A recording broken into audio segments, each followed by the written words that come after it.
Hi friends, welcome to தனா தமிழ் வீடு. நம்ம சேனலில் இன்றைக்கி என்ன பார்க்க போகிறோம்னு சொன்னால், பச்சை பயிர் கேட்டிருந்தவங்களுக்கெல்லாம் இப்போ பச்சை பயிர் ரெடி ஆகிடுச்சு. இப்போ முளைக்கட்டி நம்ம எல்லாம் உடச்சிட்டோம். இதை இப்போ கேட்டவங்களுக்கு இப்போ நான் பார்சல் பண்ணிடுவேன். இதில் இப்போ என்ன செஞ்சுருக்கீங்க, புட்டு செஞ்சு காமிங்கன்னு சொல்லியிருக்கீங்க. இதில் இப்போ புட்டும் பணியாரமும் செஞ்சு காமிச்சிடுறேன் அன்றைக்கி.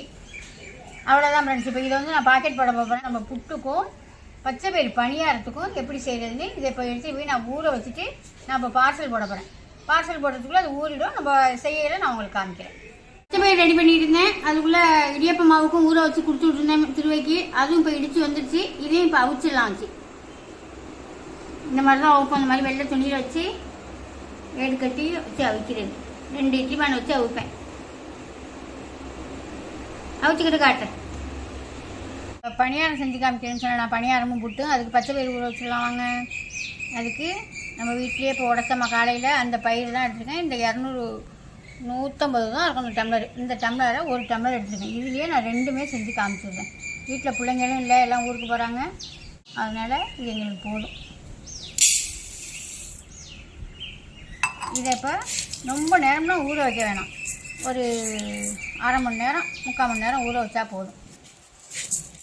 இது நம்ம ஏற்கனவே ஊறி தானே நம்ம முளை கட்டியிருக்கோம். அதனால ஒரு மணி நேரம் ஊறினா போதும். இதை போய் இப்போ ஒரு மணி நேரம் ஊற வச்சுட்டு நான் காமிக்கிறேன். பைத்தம்பருப்பு ஊற வச்சிங்களே, அரைக்கலையா?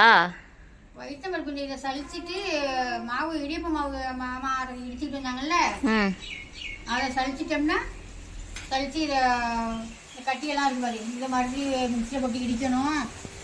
அதனால் இதை ரெடி பண்ணிவிட்டு அப்புறமா வந்து அதை அரைக்கிறேன். அப்போ நம்ம காலையிலேருந்து என்ன வேலைன்னு பார்த்தீங்கன்னா, பாசிப்பருப்பு முளை கட்டிச்சுங்கன்னா அதை சுத்தமாக கம்ப்ளீட்டாக உடச்சி பாக்கெட் போட்டாச்சு. பாக்கெட் போட்டு பார்சல் போட்டாச்சு. இது இங்கே சும்மா லோக்கலில் ஒருத்தவங்க கொண்டு கொடுக்குறது, மன்னார்குடியிலே கொண்டு கொடுக்கணும். அவங்களுக்கு இது 2 பாக்கெட்டும் 1 கிலோ, ஒவ்வொரு கிலோ 2 கிலோ 2. உளுந்து கஞ்சி வைக்கிறோம்ல, வறுத்துட்டு இது மிக்சி இதில் கொடுத்து தான் இடித்து வச்சுருக்கிறேன். திருவையில் கொடுத்து அரைச்சி வச்சுருக்கிறேன். இது வந்து கஞ்சி வச்சு இப்போ 2 நாளாக இப்போ எங்கள் வீட்டில் இதான் ஓடிக்கிட்டு இருக்கு. காலையில் டீக்கு பதிலாக அது ஓடிக்கிட்டு இருக்கு. நல்லாயிருக்கு தான். அதை வச்சு குடிச்சிடுறாங்க. ஆளுக்கு ஒரு டவராக வச்சுடுறாங்க. அந்த வேலையெல்லாம் முடிச்சுட்டு மத்தியானம் சமைச்சு வீடியோ கூட இருக்கிறது. இன்றைக்கி வேலைங்க கொஞ்சம் அதிகம். அதனால் சாப்பிட்டுட்டு மண்ணாடி போக வேலை கொஞ்சம் இருந்துச்சு. அதை போயிட்டு வந்து இப்போ மாவு செலுத்திக்கிட்டு இருக்கேன். இடியப்ப மாவு செலுத்திக்கிட்டு இருக்கேன். இடியப்ப மாவு செலுத்திட்டு பைத்தம்பருப்பு ஊறிக்கிட்டு இருக்கு. புட்டு செஞ்சு காமிக்க சொல்லியிருக்கீங்க. கொஞ்சோண்டு புட்டும் கொஞ்சோண்டு ஆடி வெள்ளிக்கு நாங்கள் எல்லாருமே தவறாமல் சாமி கும்பிட்றோம்ல. ஆடி வெள்ளிக்கு அப்போ பாசி பருப்பில் பணியாரம் செஞ்சு வச்சு சாமி கும்பிடுவோம். என்னென்ன செய்கிறோமோ அதோட பச்சை பயிர் பணியாரமும் செய்வோம். அதுக்கு நீங்களும் செஞ்சு பார்க்கலாம்ல. அதுக்கு கொஞ்சோண்டு பச்சை பயிர் பணியாரமும் செஞ்சு காமிச்சிட்டு கொஞ்சோண்டு பச்சை பயிர் போட்டு புட்டும் செஞ்சு காமிச்சிடுறேன். இதை இப்போ நான் சலித்து இதை வேலையை முடிச்சுட்டு வந்துடுறேன். வந்து நம்மள்ட்ட இப்போ ரெடியாக என்ன மாவு இருக்குங்கன்னா, இடியப்ப மாவும் ரெடியாக இருக்குது. கம்பு மாவு, கேழ்வரகு மாவு, பைத்தம்பருப்பு, உளுந்து கஞ்சி வச்சு குடிக்கிறேன். நீங்கள் வாங்கி இதையும் ட்ரை பண்ணி பாருங்கள். சூப்பராக இருக்குது. நல்லா வாசமாக நல்லா இருக்குது. இது வந்து இப்போ ரெடி ஆகிட்டு இருக்கு. மறு ட்ரிப்பு இப்போ காலையில் போட்டதெல்லாம் பாக்கெட் போட்டாச்சு. இப்போ வந்து இது நேற்று மத்தியானம் ஊற வச்சு நைட்டு அள்ளி கட்டி வச்சுருந்து இப்போ காலையில் அள்ளி உதறி விட்டுருக்கேன். இந்த மாதிரி கட்டில் உள்ள போட்டோம்னா இரும்பு கட்டில் நல்ல வெயிலாக இருந்தால் 2 நாள் தான். முதல் நாள் ஒரு நாள், மெக்கானிக் ஒரு நாள் அள்ளி உடச்சிருந்துடலாம். இது எப்படி காஞ்சிருக்கு பாருங்க. இன்றைக்கி சரியான வெயில். நல்லா கட்டினதெல்லாம் நல்லா சுருங்கிட்டு பருப்பும் நல்லா அழகாக இது பண்ணிட்டு பாரு. அப்படியே டாப்பாக அள்ளி போட்டு உடச்சோம்னா டாப்பாக உடஞ்சிடும். இல்லைன்னா நம்ம திருவையில் கொடுத்து உடச்சிக்கலாம். நல்லா ஊற வச்ச பயிரை நல்லா வடிகட்டி வடிகட்டி வச்சுருக்கேன். இப்போ இதை அரைச்சிக்கலாம். இன்னும் அரைக்காமல் தனித்தனியாக இப்போ 2 தான் அரைச்சிக்க போகிறேன். கொஞ்சம் வந்து குறைன்னு அரைச்சிக்கணும். புட்டுக்கு இது பணியாரத்துக்கு கொஞ்சம் நைஸாக அரைச்சிக்கலாம். இப்போ நான் அரைச்சிட்டு காமிக்கிறேன். இது வந்து பணியாரத்துக்கு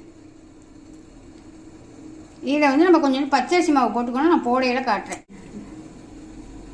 இந்த மாதிரி இருந்தால் போதும். புட்டுக்கு தெரியுதா? இந்த மாதிரி இருந்தால் போதும். உங்களுக்கு எவ்வளவு தேவையோ அந்த மாதிரி செஞ்சீங்க. நான் இப்போ செஞ்சு காட்டுறதுக்காக கொஞ்சம் ஏன்னா டெய்லி ஏதாவது ஒன்று செஞ்சுக்கிட்டு இருக்கமா, அதனால நான் அப்பப்போ செஞ்சுக்குவேன். ஒரு 3 இட்லி தான் ஊற்றலாம். ஒரு 3 இட்லியாக ஊற்றி இட்லி பானையில் வச்சு அவிச்சு எடுத்துக்குவோம். கொஞ்சம் நேரப்பட தான் வேகும் இது. ஏன்னா புளிக்காத மாவு நம்ம கட்டியாக வேற அரைச்சிருக்கோமா, அதனால நல்லா வேக வச்சு எடுத்துக்குவோம். நான் வேக வச்சுட்டு காமிக்கிறேன். இது ரெடி ஆகிட்டான்னு பார்த்துக்கலாமா? இந்த மாதிரி கத்தியில் ஒரு ஸ்பூன் வச்சுக்கிட்டு இப்படி குத்தி பார்த்தீங்கன்னா தெரியும். ஒட்டலையா இப்போ வெந்துருச்சு. இப்போ அதையும் எடுத்து நல்லா ஆற வச்சுட்டு உதுத்து விட்டுக்கலாம். பார்த்தீங்களா, ஊற்றின இட்லியே 4 இட்லி தான் ஊற்றினேன். இது நம்ம சின்ன சின்ன பீஸாக உடச்சி போட்டுக்கலாம். உடச்சி போட்டு கையால் உதுத்து விட்டுருவோம். 4 நல்லா கட் பண்ணி ஆற விட்டுருவோம். ஆற விட்டு கையால் பிடிச்சி நல்லா உடச்சி விட்டுடலாம்.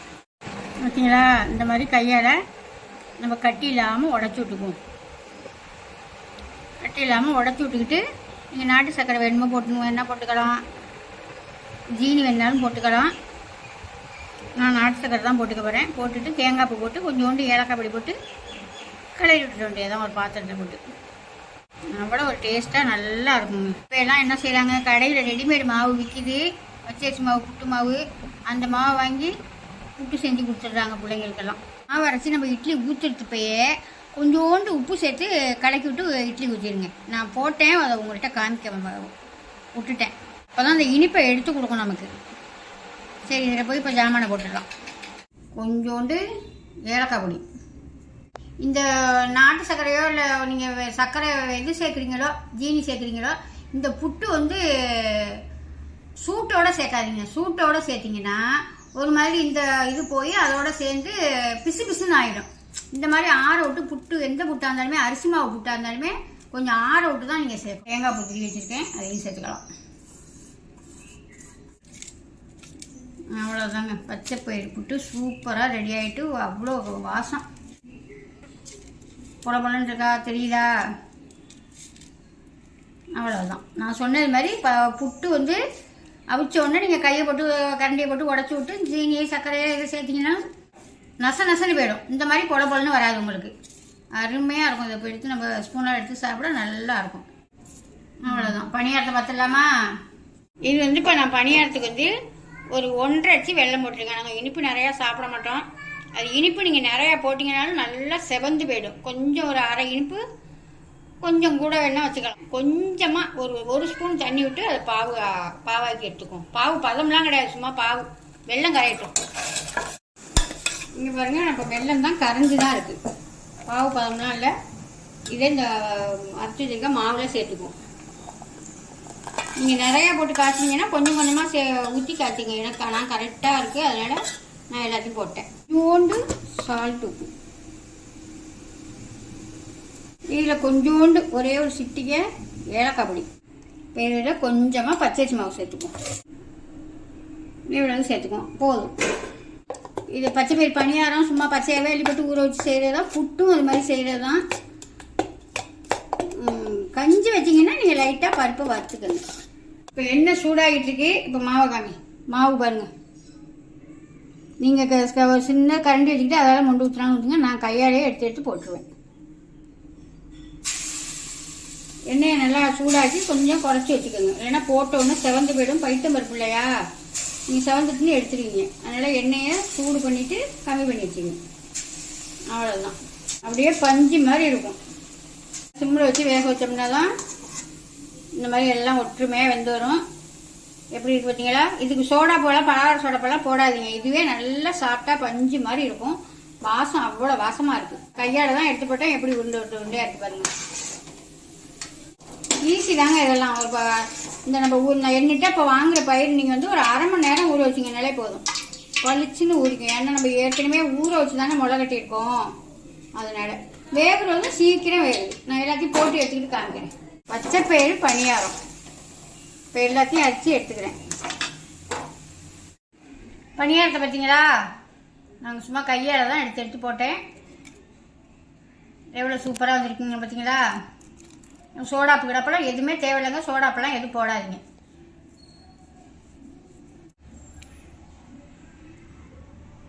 எப்படி இருக்கு பாருங்க.